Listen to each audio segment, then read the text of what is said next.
Mes propres parents ne sont pas venus à mon mariage. Ils ont dit que c'était au-dessous de leur dignité de me voir épouser un inconnu venu de nulle part. Mais ce qu'ils ignoraient, c'est que la famille de mon fiancé avait discrètement préparé quelque chose qui ferait les gros titres dans 3 États. Au moment où le soleil s'est couché sur ce qui aurait dû être le jour le plus déchirant de ma vie, je me tenais au milieu de la célébration dont on parlait le plus dans l'histoire du Colorado, et mon téléphone explosait de messages de personnes que je n'avais jamais entendues, y compris mes parents, qui imploraient mon pardon. J'aimerais savoir de quel coin du globe vous regardez. Et si cette histoire vous parle, assurez-vous de vous abonner. La vidéo de demain est à ne surtout pas manquer. La bague de fiançailles me semblait plus lourde qu'elle ne devrait, alors que je la faisais tourner autour de mon doigt, fixant l'écran de mon téléphone. 3 appels manqués de maman, 2 de papa, et une série de textos qui nouaient mon estomac.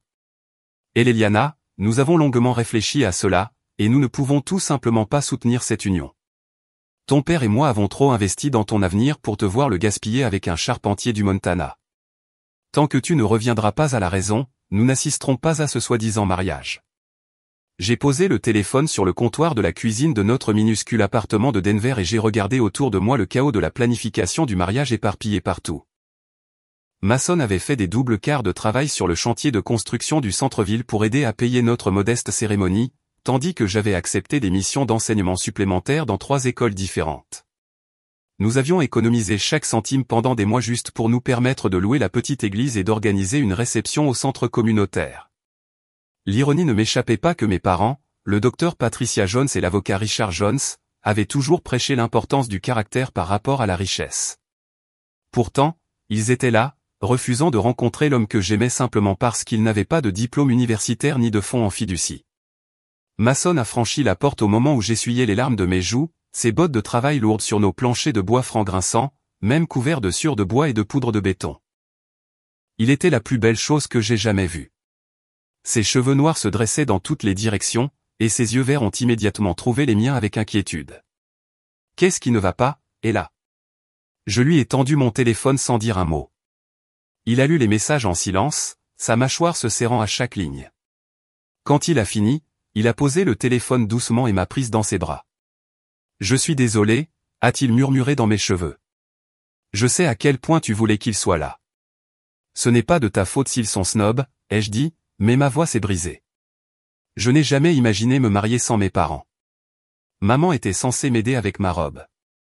Papa était censé me conduire à l'hôtel. Mason s'est écarté pour me regarder, ses mains calleuses encadrant mon visage. Nous n'avons pas besoin de leur approbation, elle. Nous n'en avons jamais eu besoin. Et honnêtement, ta famille va tellement t'aimer que tu vas les oublier complètement. J'ai esquissé un faible sourire. La vérité est que je n'avais pas encore beaucoup rencontré la famille de Mason.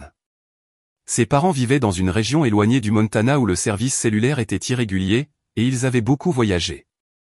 Tout ce que je savais, c'était que son père, Robert Carter, avait une sorte d'entreprise qui les tenait occupés, et sa mère, Suzanne, était apparemment excitée de me rencontrer enfin. Ils avaient confirmé qu'ils prendraient l'avion pour le mariage avec la jeune sœur de Mason, Emma, et plusieurs cousins.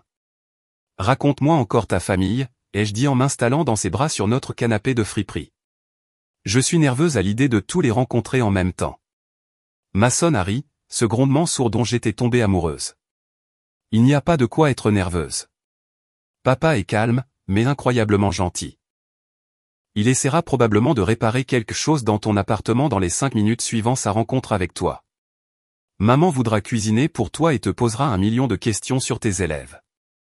Emma va me voler de tes bras pour parler de livres. Elle prépare son doctorat en littérature, et ils sont vraiment d'accord pour que tu épouses une fille qu'ils n'ont jamais rencontrée. Ils font confiance à mon jugement. De plus, je leur ai tellement parlé de toi qu'ils ont l'impression de déjà te connaître. Il a déposé un baiser sur le sommet de ma tête. Maman a en fait dit qu'elle ne m'avait jamais entendu parler de quelqu'un comme je parle de toi. Le mariage était encore dans 3 semaines, mais le stress de tout planifier nous-mêmes se faisait sentir. Nous avions réservé la plus jolie petite église à la périphérie de Denver avec des bancs en bois blanc et des vitraux qui captaient parfaitement la lumière de l'après-midi. La réception aurait lieu au centre communautaire voisin où nous prévoyions de servir un barbecue du restaurant local préféré de Mason et un simple gâteau à 3 étages de la boulangerie de l'épicerie. Ce n'était pas glamour, mais c'était nous. Mason avait construit lui-même notre arche de mariage, la fabriquant à partir de bois de récupération qu'il avait trouvé sur le chantier de construction. J'avais fait les centres de table avec des fleurs sauvages que nous avions cueillies ensemble dans les montagnes. Tout était simple, sincère et exactement ce que nous voulions. Sauf que maintenant, la liste des invités avait considérablement diminué. L'absence de mes parents signifiait que tout mon côté de l'église serait presque vide. Quelques amis de l'université prenaient l'avion et ma tante Margaret, âgée, mais c'était tout. L'idée de descendre cette allée vers des bancs presque vides me serrait la poitrine. Peut-être devrions-nous reporter, ai-je dit doucement. Économiser plus d'argent. Essayer d'arranger les choses avec mes parents. La voix de Mason était ferme. Regarde-moi. J'ai croisé son regard. Nous n'allons pas reporter nos vies pour des gens qui ne peuvent pas voir à quel point tu es incroyable. Notre mariage va être parfait parce que nous serons là à promettre de nous aimer pour toujours. C'est tout ce qui compte. Il avait raison, mais cela ne rendait pas la douleur moins vive. Je rêvais de mon mariage depuis que j'étais petite, et dans chaque version, mes parents étaient là rayonnant de fierté. Au lieu de cela, ils étaient probablement dans leur country club en ce moment, racontant à leurs amis les choix de vie malheureux de leur fille. Au cours des jours suivants, je me suis lancé dans les préparatifs du mariage avec une détermination renouvelée. Si mes parents voulaient manquer le plus beau jour de ma vie, tant pis pour eux. J'ai modifié la robe de dentelle vintage de ma grand-mère pour qu'elle me convienne parfaitement, j'ai répété mes vœux jusqu'à ce que je puisse les réciter sans pleurer, et j'ai confirmé tous les détails avec nos prestataires. La famille de Mason est arrivée 2 jours avant le mariage, et j'ai été choqué de voir à quel point ils semblaient normaux.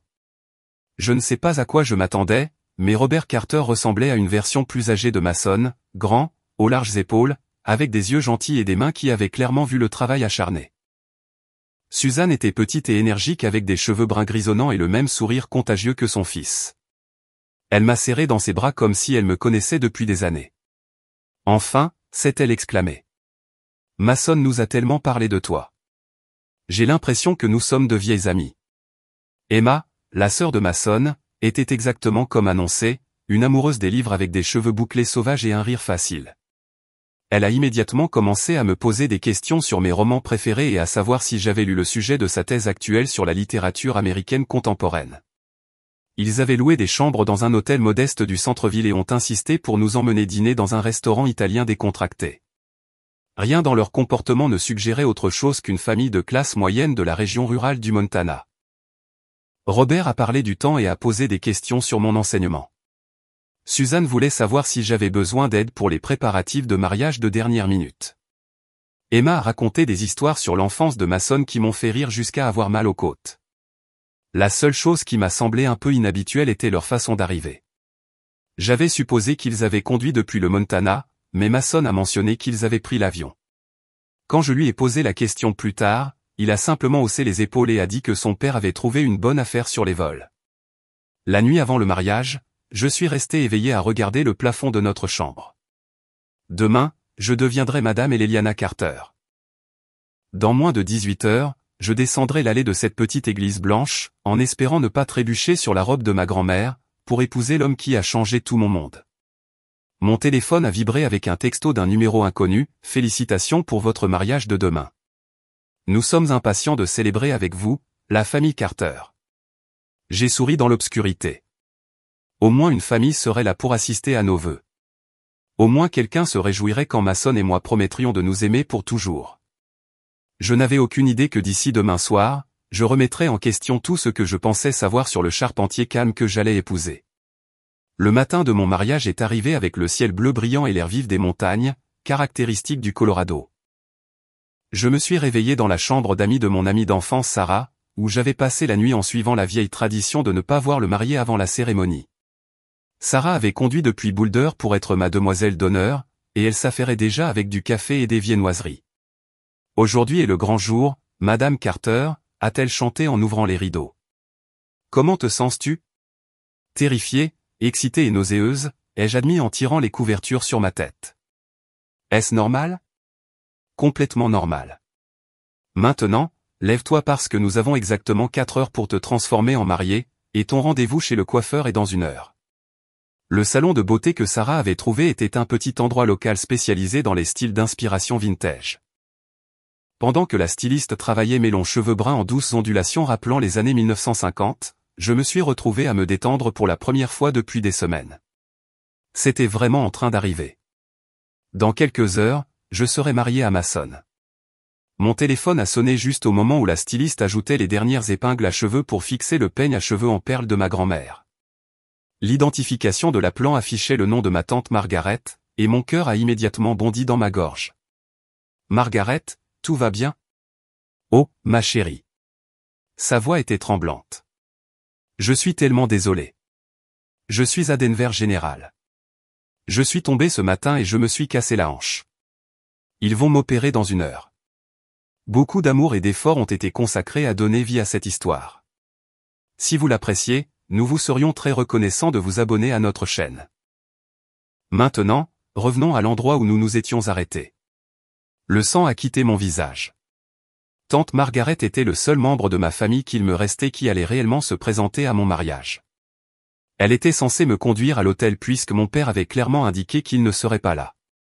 Ne t'inquiète pas pour le mariage, a-t-elle continué rapidement. Vas-y et passe une belle journée. Je penserai à toi à chaque minute. Margaret, je devrais venir à l'hôpital. Absolument pas.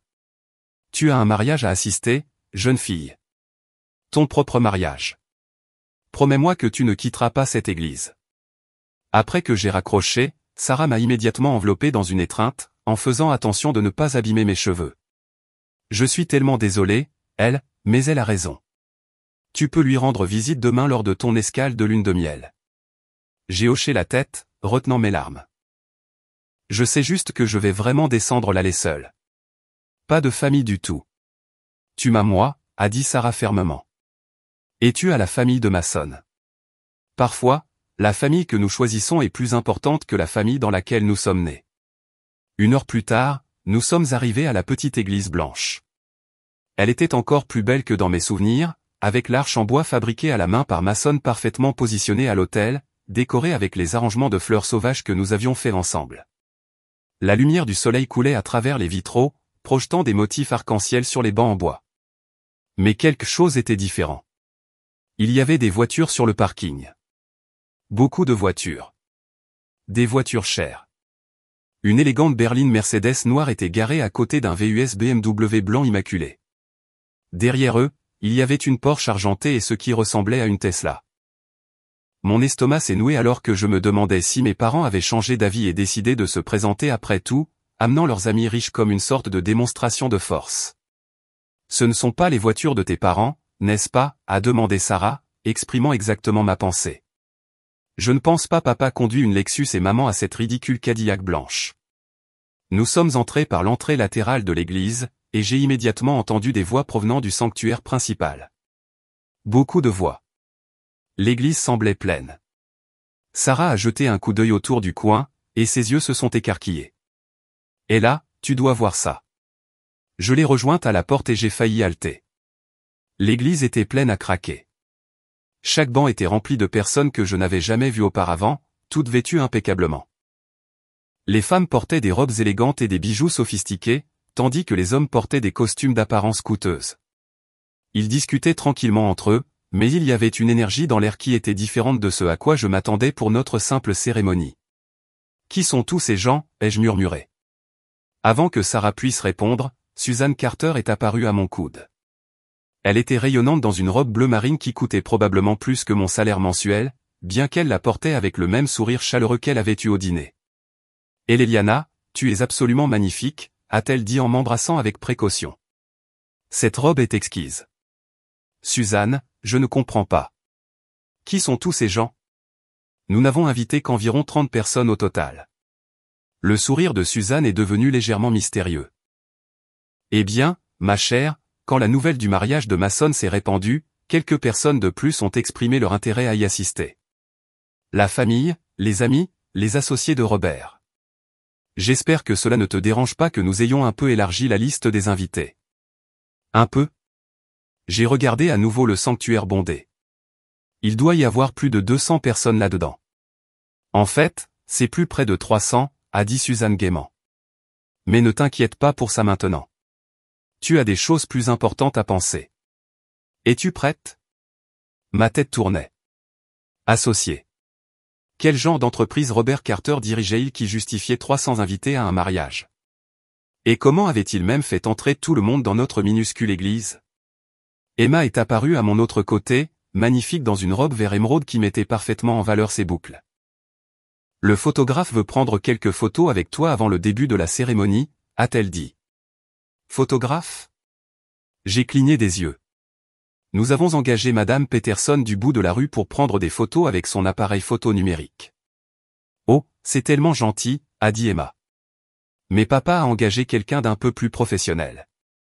Elle m'a conduite dans une petite pièce à côté du sanctuaire principal où un homme en costume coûteux réglait du matériel d'éclairage professionnel qui n'était certainement pas là lorsque nous avions fait notre répétition hier.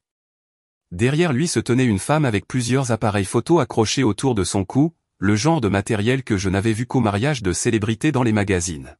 « Salut, je suis Marcus Wellington de Wellington Photographie », a dit l'homme en tendant sa main.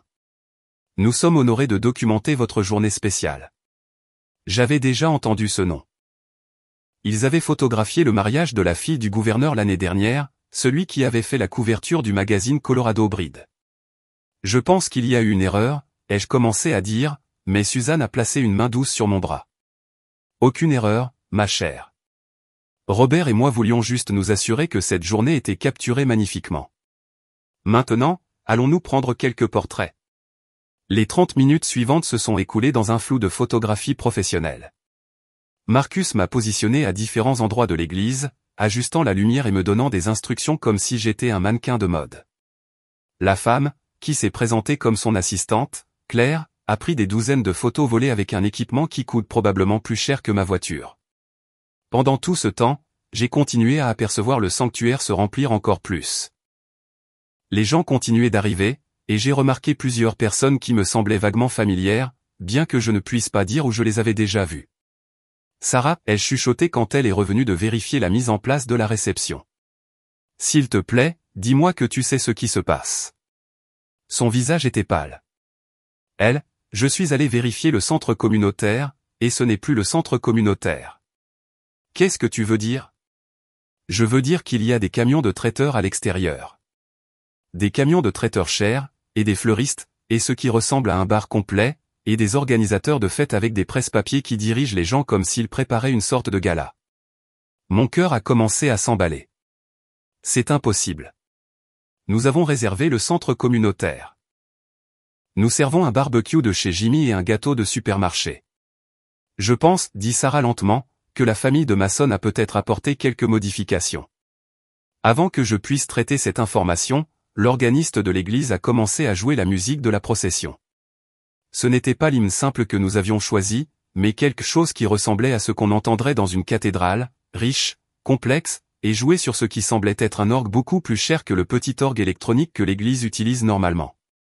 C'est le moment, dit Suzanne, apparaissant à côté de moi avec un bouquet qui n'était certainement pas l'arrangement modeste de marguerites et de gypsophiles que j'avais commandé. Ce bouquet était une cascade époustouflante de roses blanches, de pivoines et d'orchidées qui coûtaient probablement plus cher que tout notre budget de mariage initial. Suzanne, je ne comprends pas ce qui se passe. Elle a pris mes mains dans les siennes, et pour la première fois, j'ai remarqué l'énorme bague en diamant à son doigt, pas la simple alliance en or qu'elle portait au dîner, mais un caillou de la taille d'un raisin qui captait la lumière et la renvoyait en éclairs brillants. Ma chérie, dit-elle doucement. Il y a certaines choses sur notre famille que Mason voulait te dire lui-même. Mais ce qui est important en ce moment, c'est que tu es sur le point d'épouser l'homme que tu aimes, et il t'attend à cet hôtel avec le plus grand sourire que j'ai jamais vu. La musique a enflé, et j'ai pu entendre la congrégation se lever. 300 inconnus attendaient de me voir descendre l'allée pour épouser un charpentier du Montana qui avait apparemment des secrets que je n'avais jamais imaginés. Sarah a serré ma main. Quoi qu'il se passe, elle, Mason t'aime. Cette partie n'a pas changé. J'ai pris une profonde inspiration, j'ai serré le mystérieux bouquet d'orchidées, et je me suis préparé à marcher vers la plus grande surprise de ma vie. Les portes du sanctuaire se sont ouvertes, et je suis entré dans ce qui ressemblait à un univers complètement différent. La petite église blanche dont j'étais tombé amoureuse avait été transformée en quelque chose sorti d'un conte de fées. De la soie blanche drapait chaque surface. Des milliers de roses blanches et de gypsophiles créaient des arrangements magnifiques au bout de chaque banc, et ce qui semblait être un éclairage professionnel jetait une lueur chaude et dorée sur tout. Mais c'était la mer de visages qui m'a vraiment coupé le souffle. Chaque personne dans cette église bondée s'est tournée pour me regarder, et je n'en ai reconnu absolument aucune. Ce n'étaient pas les amis occasionnels et la famille élargie que je m'attendais à voir au mariage de ma sonne. C'étaient des gens qui avaient leur place dans des galas et des ventes aux enchères caritatives. Les femmes portaient des robes de créateurs et des bijoux qui captaient la lumière comme de minuscules étoiles, tandis que les hommes avaient l'air de sortir des pages du magazine Forbes. Et là, au fond de l'église, se tenait ma sonne. Même du fond de l'allée, je pouvais voir son visage s'illuminer quand il m'a vu. Il portait un smoking que je n'avais jamais vu auparavant, pas le simple costume noir que nous avions loué dans le magasin de vêtements de cérémonie du centre-ville, mais quelque chose qui semblait taillé sur mesure et qui coûtait probablement plus cher que ma voiture. Son garçon d'honneur, que je m'attendais à être son camarade de chambre de l'université, Jake, était plutôt un homme d'une quarantaine d'années portant ce qui ressemblait à une Rolex. Mais le sourire de ma sonne était le même, cette expression brillante et authentique qui m'avait fait tomber amoureuse de lui au départ. Quoi qu'il se passe ici, ce sourire me rappelait qu'au centre de toute cette confusion se trouvait l'homme que j'étais sur le point d'épouser. J'ai commencé à descendre l'allée, la robe vintage de ma grand-mère paraissant soudainement terriblement discrète au milieu de toute l'élégance qui m'entourait. En passant devant les bancs, j'ai surpris des bribes de conversation chuchotées qui m'ont fait tourner la tête. Elle est ravissante. Robert doit être si heureux. J'ai entendu dire qu'elle est enseignante. Quelle bouffée d'air frais. La famille Carter sait toujours comment organiser un événement. Événement de la famille Carter. Qu'est-ce que ça voulait dire? À mi-chemin de l'allée, j'ai repéré un visage qui m'a fait cesser de respirer pendant un instant. La gouverneure Patricia Harris était assise au 3e rang, me souriant chaleureusement. La vraie gouverneure du Colorado était à mon mariage. À côté d'elle était assis un homme que j'ai reconnu comme étant le maire de Denver. Et derrière eux se trouvait une femme dont j'étais presque sûr de l'avoir vue en couverture de Colorado Business Weekly. Mes jambes étaient flageolantes alors que je continuais à marcher, mais les yeux de ma sonne ne me quittaient jamais. Quand j'ai finalement atteint l'hôtel, il s'est avancé et a pris ma main, son contact familier m'ancrant au milieu de tout ce luxe surréaliste. « Tu es incroyable » a-t-il chuchoté, et pendant un instant, tout le reste s'est estompé. L'officiant a commencé la cérémonie, et j'ai essayé de me concentrer sur les mots, sur les vœux que nous avions écrits ensemble, sur les promesses que nous faisions, mais mon esprit n'arrêtait pas de vagabonder vers la liste d'invités impossibles qui nous entouraient. Comment un charpentier du Montana connaissait-il la gouverneure du Colorado? Quand est venu le temps de nos vœux, la voix de ma sonne était ferme et claire alors qu'il prononçait les mots que nous avions pratiqués ensemble dans notre petit appartement. Mais alors qu'il promettait de m'aimer à travers toutes les surprises que la vie pourrait apporter, il y avait quelque chose dans ses yeux qui suggérait qu'il savait exactement quelle surprise allait arriver. Mes propres vœux me semblaient surréels alors que je les prononçais devant ce public bondé d'inconnus. Mais quand j'ai regardé le visage de ma sonne, les mots sont venus de mon cœur, comme ils l'avaient fait lorsque nous avions pratiqué seuls. Vous pouvez embrasser la mariée, a annoncé l'officiant, et les lèvres de ma sonne ont rencontré les miennes alors que 300 personnes éclataient en applaudissements. Les appareils photos des photographes ont clignoté continuellement, et j'ai réalisé que ce moment était documenté comme un événement d'État. Alors que nous redescendions l'allée ensemble, maintenant mari et femme, j'ai aperçu quelque chose qui a fait cesser de battre mon cœur. Au tout dernier banc, ayant l'air mal à l'aise, mais définitivement présent, étaient assis mes parents. Mon père, le docteur Richard Jones, portait son plus beau costume et avait l'air de préférer être n'importe où ailleurs.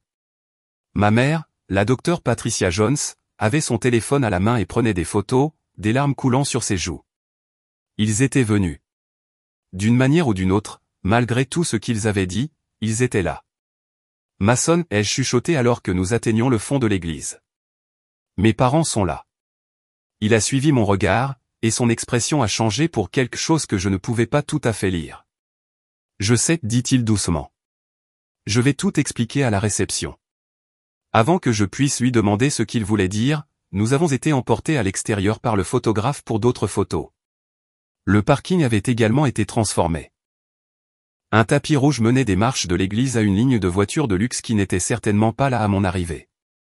Des pétales de rose recouvraient le sol, et d'autres photographes professionnels capturaient chaque instant. Madame Carter a appelé Marcus, le photographe, nous aimerions prendre quelques photos près de la Bentley. J'ai regardé autour de moi, confuse, jusqu'à ce que je réalise qu'il me parlait. Madame Carter, c'était mon nom maintenant. Et apparemment, il y avait une Bentley impliquée dans nos photos de mariage. La voiture était une Bentley Continental blanche immaculée décorée de rubans blancs et d'autres roses coûteuses. Mason m'a aidé à poser à côté, sa main chaude sur le bas de mon dos, mais je pouvais sentir la tension dans ses épaules. « À qui est cette voiture ?» ai-je chuchoté. « Elle est à toi maintenant » a-t-il simplement dit. Cadeau de mariage de mes parents. Une Bentley. Ses parents nous avaient offert une Bentley comme cadeau de mariage. Les parents des Charpentier n'offrent pas des Bentley comme cadeau de mariage. Après ce qui m'a semblé être des centaines d'autres photos, nous avons été conduits à l'arrière de la voiture de luxe par un homme en uniforme de chauffeur qui s'adressait à Mason en l'appelant Monsieur Carter avec un niveau de formalité qui suggérait que ce n'était pas leur première rencontre. Alors que nous parcourions la courte distance jusqu'à ce qui aurait dû être le centre communautaire, j'ai regardé par la fenêtre, sous le choc. Le parking était rempli d'autres véhicules de luxe, et des voituriers professionnels aidaient les invités à sortir de leur voiture. Un tapis rouge menait à une entrée qui avait été complètement transformée avec ce qui ressemblait à des milliers de dollars de fleurs et d'éclairage. Mason, ai-je dit, ma voix à peine audible. Qu'est-ce qui se passe? Il a pris mes mains dans les siennes, et je pouvais voir le conflit sur son visage. Elle, il y a quelque chose que j'aurais dû te dire il y a longtemps, quelque chose que je voulais te dire, mais je n'étais pas sûr de la façon. Quel genre de quelque chose? Il a pris une profonde inspiration. Ma famille. Nous ne sommes pas exactement ce que tu crois que nous sommes. Le chauffeur a ouvert notre porte, et les sons d'un orchestre complet se sont échappés de ce qui avait été un simple centre communautaire. À travers les portes vitrées, je pouvais voir des lustres en cristal qui n'étaient certainement pas là hier, et ce qui semblait être une salle de bal complète avec des tables rondes drapées de linge blanc. Comment pas exactement, ai-je réussi à demander. Mason m'a aidé à sortir de la voiture, et alors que nous nous tenions sur le tapis rouge avec des photographes capturant chacun de nos mouvements, il a regardé dans mes yeux avec une expression qui était à la fois de l'amour, des excuses et quelque chose qui aurait pu être du soulagement. Mon père n'est pas seulement dans les affaires, elle. Il est propriétaire de Carter Industries. Nous bien, Forbes a estimé la valeur nette de notre famille à environ 3 milliards de dollars l'année dernière. Le monde a basculé sur le côté. 3 milliards de dollars. Mon mari charpentier, qui s'inquiétait des heures supplémentaires et achetait des produits d'épicerie avec des coupons, était un milliardaire. C'est impossible, ai-je chuchoté. Je sais que ça semble fou. J'ai voulu te le dire tellement de fois, mais j'aimais que tu tombes amoureuse de moi, pas de mon compte en banque. J'aimais que tu ne te soucies pas de l'argent ou du statut ou de tout ça. Tu m'aimais juste.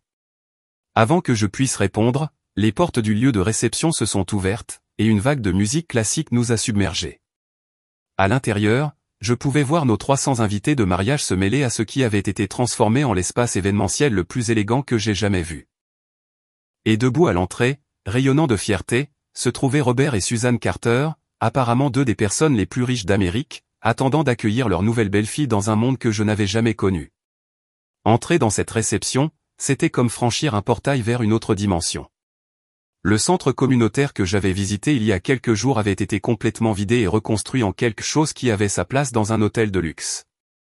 Des lustres en cristal pendaient d'un plafond qui avait été surélevé et drapé de soie blanche fluide. Les sols en béton étaient maintenant recouverts de bois franc brillant, et des fenêtres du sol au plafond avaient été installées là où il y avait des murs blancs, offrant une vue imprenable sur les Rocheuses. Des tables rondes pour 10 personnes étaient disposées dans tout l'espace, chacune recouverte de linge de table ivoire et surmontée de centres de table imposants d'orchidées blanches, de roses et de pivoines. L'argenterie ressemblait à de l'argent véritable, et les verres à vin étaient en cristal qui captaient la lumière comme des diamants. Un orchestre complet était installé sur une scène qui n'existait certainement pas hier, jouant de la musique classique qui rendait notre liste de lecture originale de chansons country risiblement inadéquate. Mais ce qui m'a vraiment fait plier les genoux, c'est l'ampleur de tout cela. Ce n'était pas une réception pour 50 personnes mangeant un barbecue dans des assiettes en carton. C'était un gala en tenue de soirée pour 300 invités qui applaudissaient maintenant lorsque Mason et moi sommes entrés. Des serveurs professionnels en uniformes impeccables circulaient avec du champagne qui coûtait probablement plus cher la bouteille que ce que je gagnais en une semaine. Madame Carter, une femme dans une élégante robe noire s'est approchée de nous avec un presse-papier. Je suis Jennifer Walsh, votre organisatrice d'événements. Tout se déroule parfaitement selon le calendrier. L'heure du cocktail se poursuivra pendant encore 30 minutes, puis nous passerons au dîner. Le menu a été adapté à vos préférences, comme convenu. Je l'ai regardé fixement. Je n'ai jamais discuté d'aucun menu avec personne. Le sourire de Jennifer n'a pas faibli.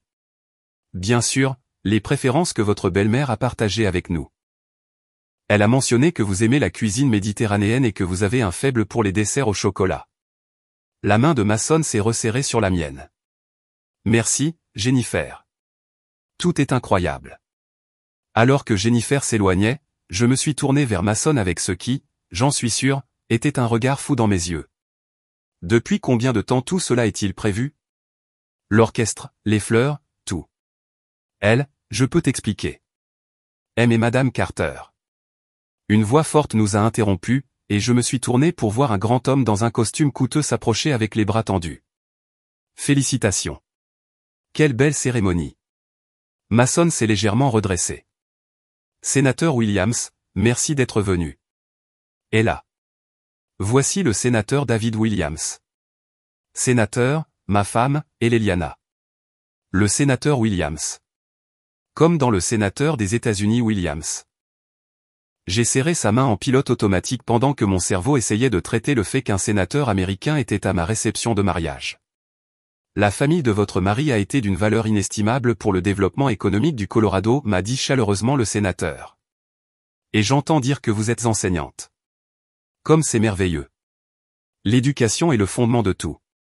Avant que je puisse répondre, un autre couple s'approcha, puis un autre, et soudain je me retrouvai au milieu d'une file d'attente de personnes dont je reconnaissais les noms dans les journaux et à la télévision. Le PDG d'une grande entreprise technologique, un juge fédéral, le propriétaire des Colorado Rockies, tous parlaient à Mason avec la familiarité de vieux amis et me traitaient avec le genre de respect habituellement réservé à. Eh bien, aux femmes de milliardaires. J'ai besoin d'air, murmurai-je à Mason après la 10e présentation à quelqu'un dont la valeur nette dépassait probablement le PIB de la plupart des pays.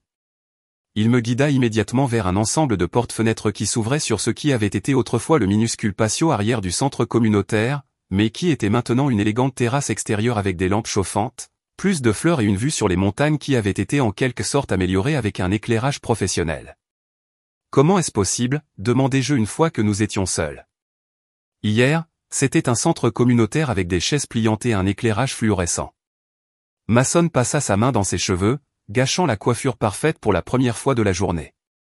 Ma mère a une équipe de personnes spécialisées dans la transformation d'événements. Quand elle se met quelque chose en tête, cela se réalise rapidement. Une équipe de personnes, répétai-je lentement. Mason, les mères normales n'ont pas d'équipe de personnes. Je sais. Il s'assit sur un banc qui était définitivement plus cher que tous les meubles de notre appartement réunis. Et là, j'essaie de trouver comment te dire ça depuis des mois. Je m'assis à côté de lui, la robe de ma grand-mère s'étalant autour de nous. Me dire quoi, exactement? Que tu es riche. Que ta famille est riche. Que tu m'as menti sur qui tu es? Pas menti, dit-il rapidement. Jamais menti. Tout ce que je t'ai dit sur moi est vrai. J'ai grandi dans le Montana. J'aime travailler de mes mains. Je vivais vraiment au jour le jour quand nous nous sommes rencontrés. Alors comment? Parce que j'ai choisi de le faire. Il se tourna pour me faire face complètement. Quand j'ai eu 18 ans, mon père m'a offert un poste chez Carter Industries, vice-président, bureau d'angle, salaire à 7 chiffres. J'ai refusé. Je clignais des yeux. Tu as refusé un salaire à 7 chiffres? Je voulais tracer ma propre voie. Je voulais savoir qui j'étais en dehors de l'argent de la famille. Alors, j'ai déménagé à Denver, j'ai trouvé un emploi dans la construction et j'ai essayé de vivre comme une personne normale. J'ai essayé de vivre comme une personne normale, répétai-je. Mason, on partageait les factures d'épicerie. Je t'ai vu stressé à propos des heures supplémentaires. Tu m'as laissé croire qu'on avait des difficultés financières. On en avait, dit-il sincèrement. J'en avais. Je vis entièrement de mon salaire de la construction depuis 3 ans. Je n'ai pas touché un seul centime de l'argent de ma famille. Mais il surveillait, dis-je, les pièces du puzzle s'assemblant. Tes parents savaient exactement qui j'étais, où je travaillais, ce que j'aime manger. Mason hocha la tête à contre-cœur. Ils t'ont fait enquêter avant que je te présente à eux. C'est le protocole standard pour toute personne qui s'approche des membres de la famille. Je suis désolé, et là. J'ai détesté cette partie. Enquêter. Le mot avait un goût amer dans ma bouche. Qu'est-ce qu'ils ont découvert sur moi que je ne sais pas sur moi-même? Rien de mal, dit-il rapidement. Juste des informations de base. Les dossiers financiers, l'historique de l'emploi, l'éducation. Ils ont même été impressionnés que tu n'aies jamais eu ne serait-ce qu'une contravention de stationnement. Je me levai brusquement, ayant besoin de faire les 100 pas. C'est insensé, Mason. On n'enquête pas sur les gens parce qu'ils sortent avec des ouvriers du bâtiment. On ne transforme pas les centres communautaires du jour au lendemain. On n'invite pas les sénateurs américains à son mariage. Les Carter, si, dit-il doucement. À travers les portes-fenêtres, je pouvais voir nos invités de mariage se mêler, rire, boire du champagne qui coûtait probablement plus cher que le loyer de la plupart des gens. Mes parents se tenaient près de l'orchestre, semblant à la fois étranges et terrifiés. Ma mère prenait en fait des notes dans un petit carnet, documentant probablement chaque détail pour ses amis du club de golf. Tes parents sont venus, dit Mason, suivant mon regard. Comment savaient-ils même qu'il fallait venir? Ils ont dit qu'ils ne viendraient pas. Ils ont été très clairs sur le fait de ne pas soutenir ce mariage. Le silence de Mason était une réponse suffisante. Tu les as appelés, dis-je. Ou ta famille l'a fait. Mon père a appelé ton père hier matin. Ils ont eu une conversation sur l'importance de la présence de la famille pour les moments les plus importants de la vie. Quel genre de conversation? Le genre de conversation qui a lieu lorsque Robert Carter, fondateur et PDG de Carter Industries, appelle personnellement pour vous inviter au mariage de son fils. Je me suis appuyé contre la rampe, fixant la vue sur la montagne. Alors, ils n'ont pas changé d'avis sur le fait que tu sois assez bien pour moi. Ils ont découvert que tu étais riche. Et là. C'est exactement ce qui s'est passé, n'est-ce pas? Mes parents, qui ont refusé d'assister au mariage de leur fille parce que son fiancé n'était qu'un charpentier, sont soudainement apparus le jour où ils ont découvert qu'il était en fait un milliardaire. Mason se rapprocha pour se tenir à côté de moi. Est-ce que ça importe pourquoi ils sont venus? Ils sont là maintenant. Ça importe parce que ça prouve tout ce que je savais déjà sur eux, dis-je, ma voix se brisant légèrement. Ils ne m'aiment pas. Ils aiment l'idée de ce que je peux faire pour leur statut social. À l'intérieur, Jennifer, la coordinatrice de l'événement, annonçait que le dîner serait servi dans 10 minutes.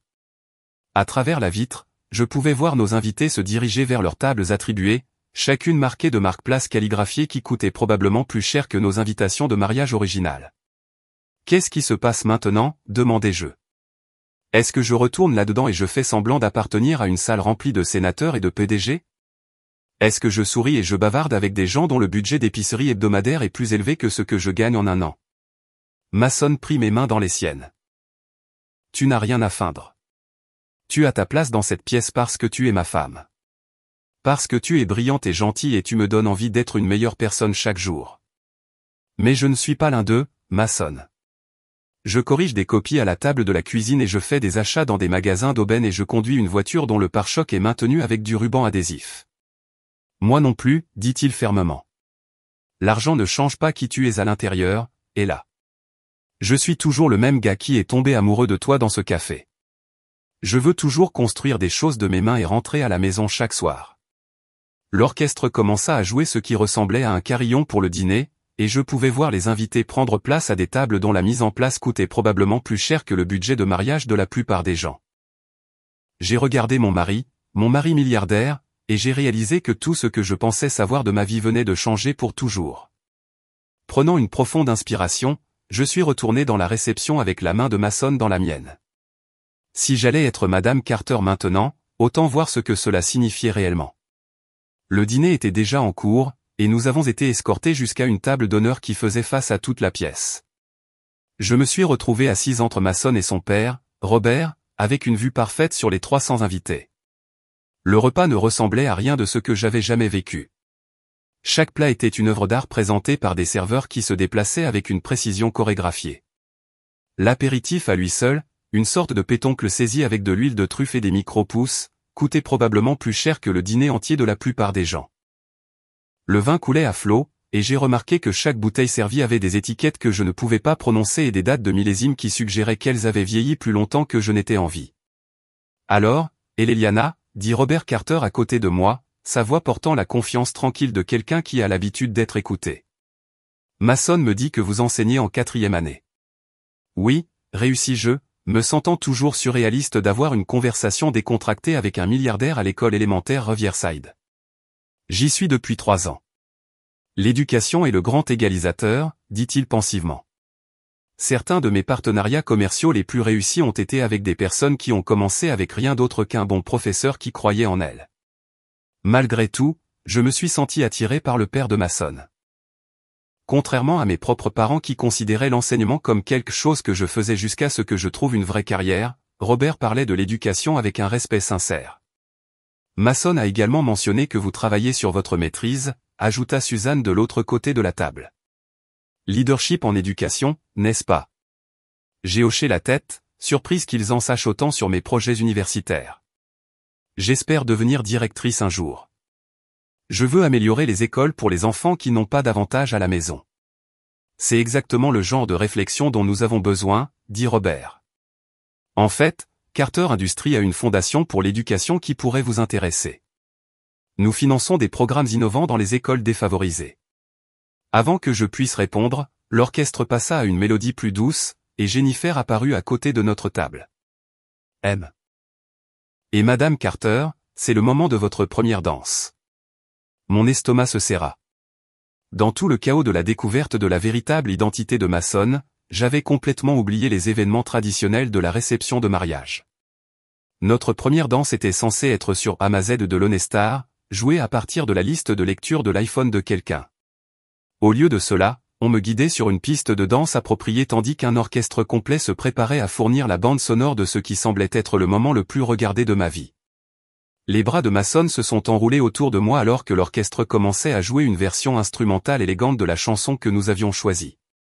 D'une manière ou d'une autre, il l'avait su alors que nous nous balancions ensemble sous les lustres de cristal avec 300 paires d'yeux observant chacun de nos mouvements. J'ai finalement ressenti un moment de paix. Je suis toujours moi, me murmura Mason à l'oreille pendant que nous dansions. Et tu es toujours toi. C'est tout ce qui compte. Est-ce le cas, cependant, lui murmurai-je en retour, parce que je suis à peu près sûr que moi ne sais pas comment être marié à un milliardaire. Heureusement que je ne sais pas non plus comment être un mari milliardaire, dit-il avec un sourire. Nous allons le découvrir ensemble. Lorsque la chanson s'est terminée, des applaudissements ont rempli la salle, et j'ai réalisé que des dizaines de téléphones avaient capturé notre danse. Demain, des photos de notre mariage seraient probablement partout sur les médias sociaux et les pages mondaines dont je n'avais jamais entendu parler. Alors que d'autres couples nous rejoignaient sur la piste de danse, j'ai aperçu mes parents s'approcher de l'autre côté de la salle. Ma mère rayonnait pratiquement d'excitation, tandis que mon père avait l'air de toujours être en train de traiter tout ce dont il avait été témoin. « Et Eliana, chérie » s'extasia ma mère dès qu'ils nous ont rejoints. C'est absolument incroyable. Les fleurs à elles seules ont dû coûter plus cher que le mariage entier de la plupart des gens. Voilà. Pas, nous sommes désolés d'avoir failli manquer votre grand jour ou nous sommes fiers de vous. Juste une concentration immédiate sur l'argent. Maman, papa, dis-je prudemment. Je suis contente que vous ayez décidé de venir. Mon père s'éclaircit la gorge maladroitement. Lorsque M. Carter a appelé hier, il a clairement indiqué que la famille devait être présente pour une occasion aussi importante. Il est assez persuasif. Persuasif comment, demandai-je, bien que je n'étais pas sûr de vouloir le savoir. Eh bien, intervint ma mère, sa voix tombant à un murmure excité, il a mentionné que Carter Industries cherchait à étendre ses investissements dans les soins de santé, et l'expertise de votre père en matière de technologie médicale pourrait être très précieuse. Mon cœur se serra. Même maintenant, à mon propre mariage, mes parents faisaient du réseautage. Et mon père ajouta, redressant sa cravate, il a suggéré que nous avions peut-être été trop hâtifs dans notre jugement sur les perspectives de Mason. J'ai regardé Mason, qui se tenait à côté de moi avec une expression soigneusement neutre. Étiez-vous au courant de cela? J'ai demandé à mon père de les appeler, admis-il. Mais je n'étais pas au courant de toute discussion commerciale. Avant que je puisse répondre, l'orchestre annonça qu'il était temps pour la danse père-fille. Mon père s'avança avec impatience, mais j'hésitais. C'était l'homme qui avait refusé de m'accompagner jusqu'à l'hôtel quelques heures auparavant, maintenant prêt à danser avec moi parce qu'il avait découvert que j'avais épousé quelqu'un de riche. Je ne pense pas, dis-je doucement. Le visage de mon père s'affaissa. Eliana, je sais que nous avons fait des erreurs, mais... Des erreurs, je ne pouvais plus retenir la colère dans ma voix. Vous m'avez dit que vous ne pouviez pas soutenir mon mariage. Vous avez dit que Mason était en dessous de notre famille. Vous avez clairement indiqué que vous préféreriez manquer mon mariage plutôt que de faire semblant d'approuver mes choix. Nous vous protégions, dit ma mère sur la défensive. Nous pensions qu'il n'était qu'un ouvrier du bâtiment sans perspective d'avenir. Il n'était qu'un ouvrier du bâtiment, dis-je, et je l'aimais quand même. Mais vous n'avez pas pu voir au-delà de son compte bancaire pour voir la personne qu'il est réellement. Toute la réception sembla se calmer autour de nous, bien que l'orchestre continuât à jouer doucement. J'étais vaguement consciente que bon nombre de nos invités regardaient le drame se dérouler, mais je ne m'en souciais plus. La seule raison pour laquelle vous êtes ici en ce moment, c'est parce que vous avez découvert qu'il était riche, continuai-je. S'il n'était vraiment qu'un charpentier, vous seriez à la maison en ce moment en train de raconter à vos amis les choix de vie malheureux de votre fille. Ce n'est pas juste, dit mon père, mais sa voix manquait de conviction. N'est-ce pas? Je regardais autour de moi la réception opulente avec les centaines d'invités qui appartenaient à un monde dont je n'avais jamais su qu'il existait. Dites-moi honnêtement, papa, si c'était la même réception de centre communautaire que nous avions initialement prévue, si Mason gagnait vraiment juste des salaires de construction, seriez-vous ici? Le silence qui suivit fut une réponse suffisante. Robert Carter apparut à côté de nous, sa présence commandant immédiatement l'attention. Dr. Jones, Madame Jones, dit-il poliment. Peut-être pourrions-nous poursuivre cette conversation à un moment plus opportun. Après tout, c'est une célébration. Mes parents hochèrent rapidement la tête, clairement intimidés par l'autorité tranquille du père de Mason. Ils se fondirent dans la foule, me laissant debout au milieu de la piste de danse, ayant l'impression qu'on venait de me briser le cœur à nouveau. Je suis désolé, dit Mason doucement. Je pensais que s'ils venaient, s'ils voyaient combien je t'aime. Ils ne sont pas venus pour l'amour, dis-je, observant mes parents de l'autre côté de la salle alors qu'ils se présentaient à d'autres invités riches. Ils sont venus pour des opportunités de réseautage. Emma Carter apparut à mon coude, élégante et chaleureuse. Tu veux prendre l'air? Il y a quelque chose que je pense que tu devrais voir. Elle me ramena à l'extérieur sur la terrasse, où la vue sur la montagne était maintenant illuminée par un éclairage professionnel qui rendait les sommets magiques contre le ciel nocturne. Sur une petite table était posé un ordinateur portable, son écran brillant doucement. « Qu'est-ce que c'est » demandai-je. « Les médias sociaux » dit Emma avec un sourire. « Votre mariage est tendance. » Je fixai l'écran avec choc. Mariage Bern Carter était en effet tendance sur plusieurs plateformes, avec des centaines de publications d'invités partageant des photos et des vidéos de la cérémonie et de la réception. Mais ce qui me surprit, ce n'était pas l'attention des médias sociaux. C'étaient les commentaires. La plus belle mariée de tous les temps. Objectif. Voici à quoi ressemble le véritable amour. Elle semble si terre à terre et douce. Fille chanceuse, mais il est chanceux aussi. Regardez comme ils sont heureux ensemble. Véritable histoire d'amour. On peut le voir dans leurs yeux. Emma, dis-je lentement.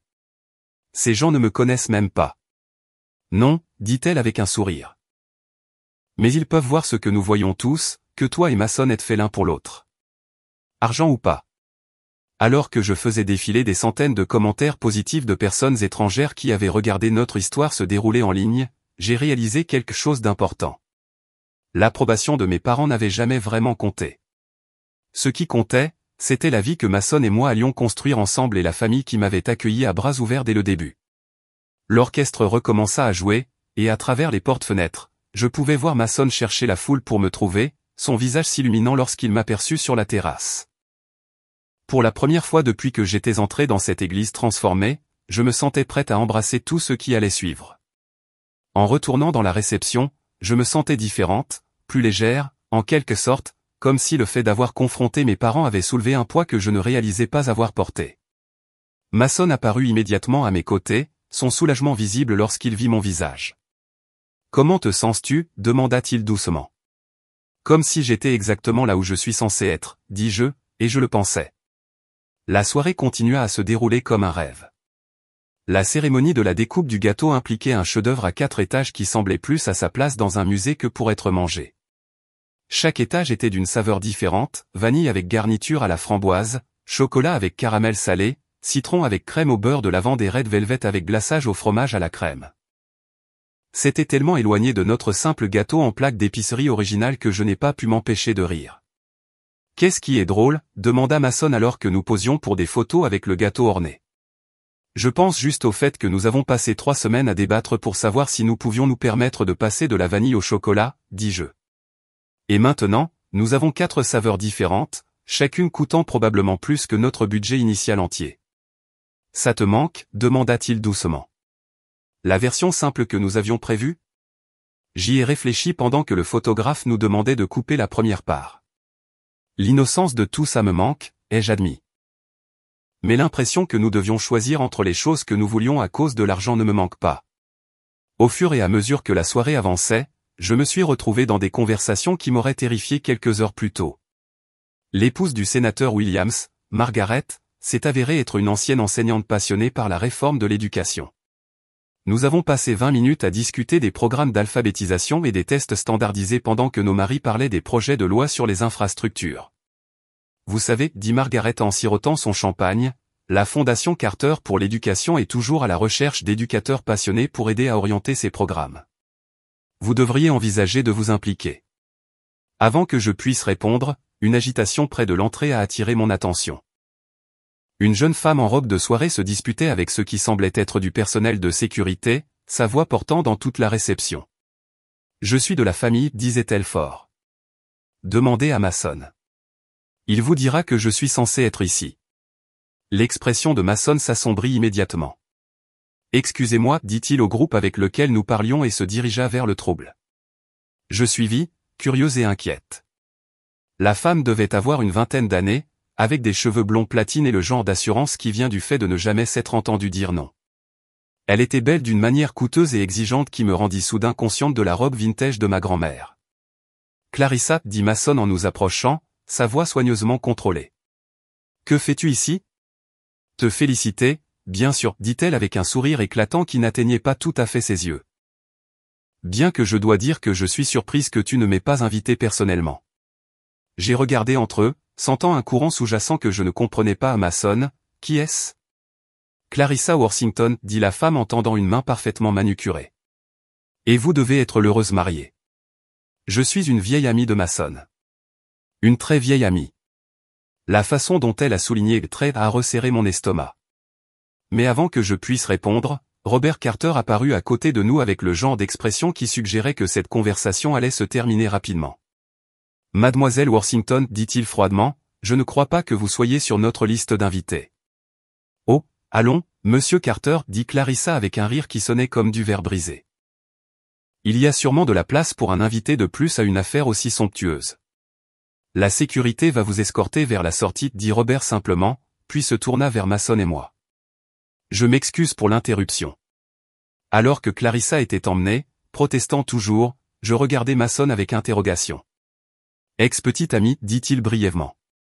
D'avant que je ne déménage à Denver. C'est fini depuis des années. Quelque chose dans son ton suggérait qu'il y avait plus dans l'histoire, mais avant que je puisse demander, l'orchestre commença à jouer la dernière danse de la soirée. Mason prit ma main et me conduisit sur la piste de danse une dernière fois alors que nos invités se rassemblaient autour de nous. Des regrets, demanda-t-il alors que nous nous balancions ensemble. J'ai regardé autour de moi la scène incroyable qui nous entourait. Les lustres en cristal illuminaient tout d'une lueur chaleureuse. La vue sur les montagnes à travers les fenêtres était à couper le souffle, et nous étions entourés de personnes qui avaient voyagé de tout le pays pour célébrer avec nous. Mes parents se tenaient au bord de la foule, ayant l'air un peu perdus, mais essayant de s'intégrer. Emma dansait avec quelqu'un qui était peut-être un milliardaire de la technologie, riant de quelque chose qu'il avait dit. Robert et Suzanne Carter regardaient leur fils avec une fierté et une affection évidente. Justin, dis-je finalement. Le visage de Mason s'affaissa. Quoi ? Je regrette de ne pas avoir connu votre famille plus tôt, dis-je. Pas à cause de l'argent, mais parce que j'ai manqué des mois à savoir à quel point ils sont merveilleux. Son soulagement était palpable. Il meurt d'envie de vous accueillir correctement dans la famille. Maman planifie déjà Noël, et elle veut savoir si vous seriez intéressé à rejoindre le conseil d'administration de la Fondation pour l'éducation, entre autres. Carter Industries soutient environ 15 organisations caritatives différentes. Maman pense que vous seriez parfaite pour les conseils d'administration de l'éducation et du bien-être des enfants. L'idée d'avoir les ressources nécessaires pour réellement faire une différence dans la vie des enfants était à la fois excitante et accablante. Mason, je ne connais rien à la gestion d'une fondation. Vous savez comment enseigner aux enfants et améliorer leur vie, dit-il. C'est plus important que de savoir comment lire des rapports financiers. Alors que la chanson se terminait, Robert Carter monta sur scène et prit le micro au chef d'orchestre. Mesdames et messieurs, sa voix porta facilement dans toute la pièce. Merci à tous d'être ici ce soir pour célébrer le mariage de Mason et Eliana. Comme beaucoup d'entre vous le savent, la famille est tout pour Suzanne et moi. Ce soir, nous ne célébrons pas seulement un mariage. Nous accueillons une jeune femme remarquable dans notre famille. Il me regarda directement, et je sentis les larmes commencer à se former. Eliana, vous avez rendu notre fils plus heureux que nous ne l'ayons jamais vu. Votre dévouement à l'éducation, votre gentillesse et votre cœur sincère représentent tout ce que nous valorisons le plus. Nous sommes honorés de vous appeler notre fille. Les applaudissements furent tonitruants, et je réalisai que ce sentiment d'être vraiment accepté et valorisé pour qui j'étais était ce qui me manquait dans ma relation avec mes propres parents depuis toujours. Plus tard, alors que la soirée touchait à sa fin et que les invités commençaient à partir, je me suis retrouvé à dire au revoir à des personnes dont je n'aurais jamais imaginé connaître les noms.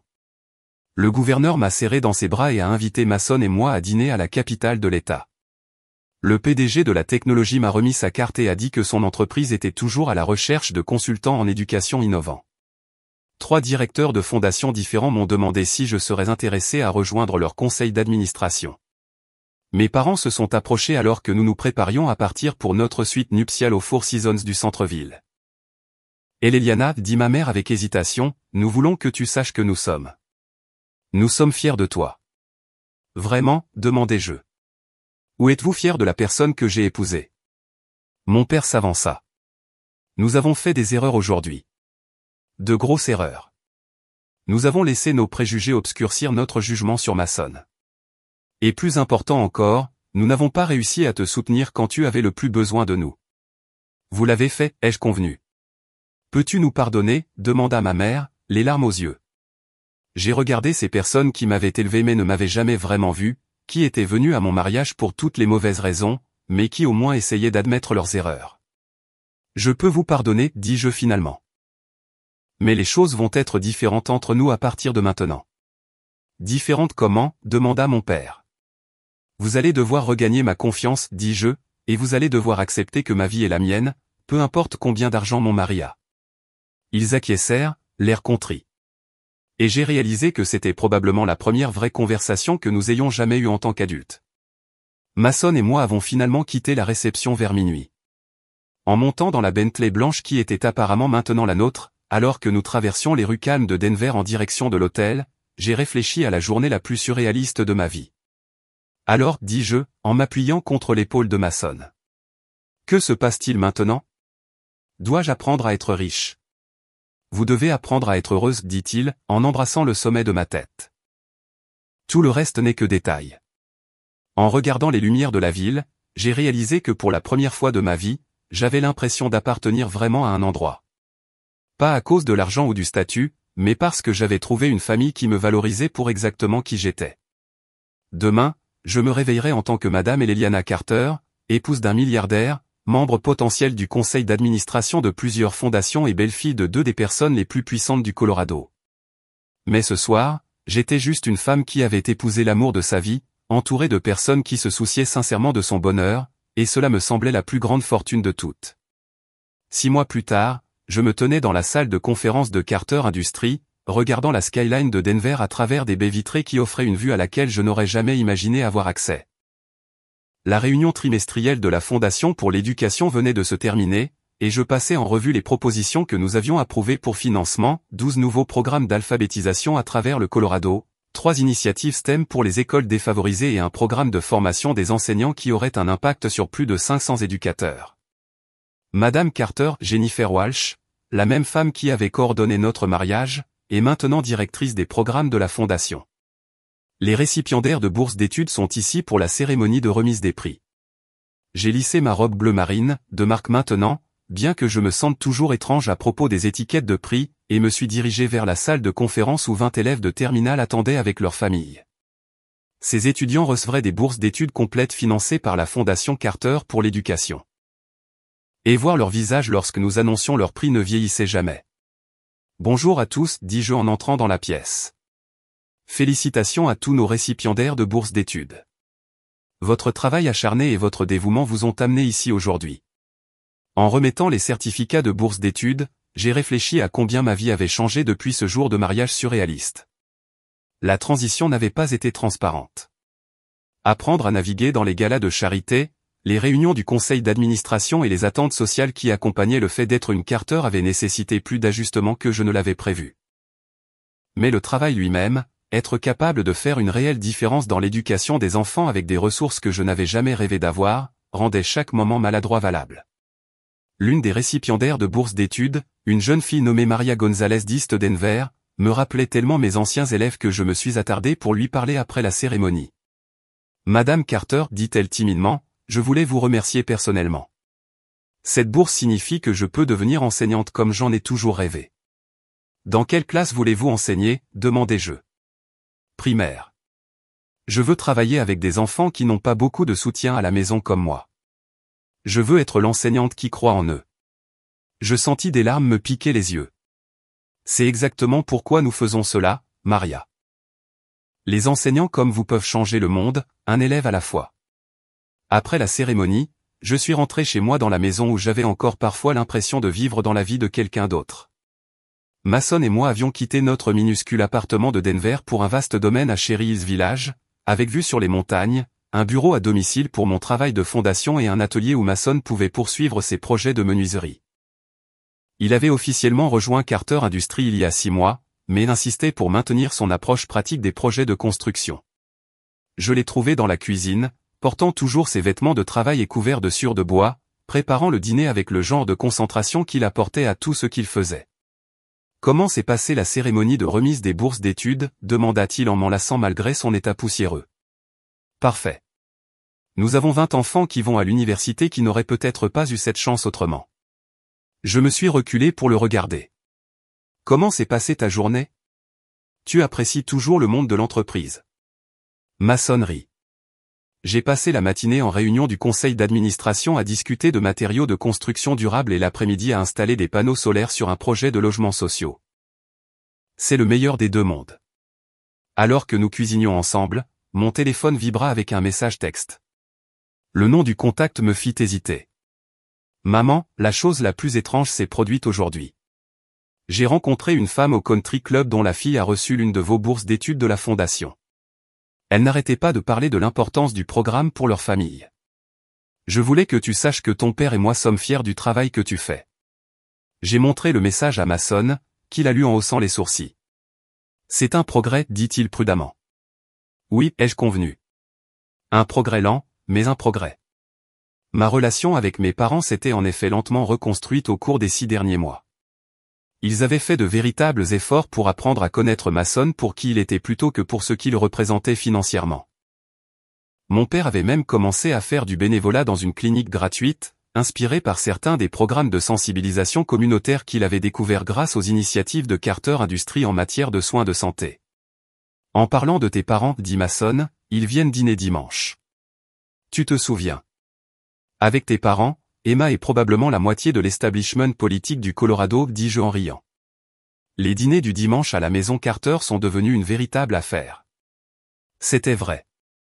Ce qui avait commencé comme de simples dîners en famille avait évolué vers des rassemblements hebdomadaires qui comprenaient toujours des invités intéressants. La semaine dernière, nous avons dîné avec le maire de Denver et un physicien prix Nobel qui consultait sur l'un des projets d'énergie renouvelable de Robert. La semaine précédente, c'était un groupe d'enseignants de l'une de nos écoles de la Fondation et un ancien secrétaire à l'éducation. Mon téléphone sonna, interrompant mes pensées. L'identification de l'appelant affichait le nom d'Emma. « Et Léliana » la voix d'Emma était excitée, « As-tu vu les nouvelles ?»« Quelles nouvelles ?» Vérifie la chaîne 7. Ils font un reportage sur l'impact de la Fondation Carter pour l'éducation, et tu es la principale interviewée. J'ai attrapé la télécommande et allumé la télévision, trouvant la chaîne d'information locale. Effectivement, il y avait des images de la cérémonie de remise des bourses d'études d'aujourd'hui, suivi d'une interview que j'avais donnée la semaine dernière sur les programmes de la Fondation. La Fondation Carter pour l'éducation a financé plus de 50 programmes au cours de sa première année sous une nouvelle direction, disait la journaliste. La directrice Eliana Carter, une ancienne enseignante du primaire, a apporté une approche de terrain à la Fondation qui montre déjà des résultats remarquables. Le segment de l'interview me montrait en train de parler de l'importance de soutenir à la fois les élèves et les enseignants avec des statistiques sur l'amélioration des taux d'alphabétisation et d'inscription à l'université dans les écoles que nous avions soutenues.